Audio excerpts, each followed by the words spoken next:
পাদের বাচ্চা পাদ, চল কাঠগড়ায় চল। মহামান্য আদালত, আজ কাঠগড়ায় দাঁড়িয়ে আছে একটি পাদ।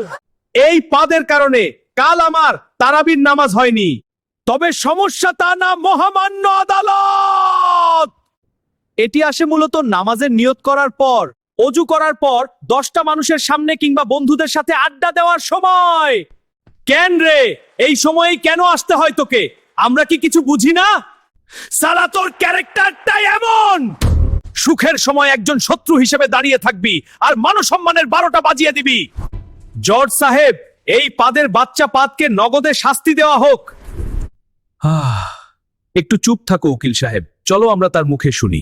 হ্যাঁ, আমি দোষী, কিন্তু একটা কথা মনে রাখবেন সবাই, যতদিন পর্যন্ত আপনারা ভাজা পোড়া খাবার খাবেন কিংবা খাবার খাওয়ার পর দীর্ঘ সময় ধরে পেশাব পায়খানা বন্ধ রাখবেন, ততদিন পর্যন্ত আমি আপনাদেরকে এভাবেই কষ্ট দেব।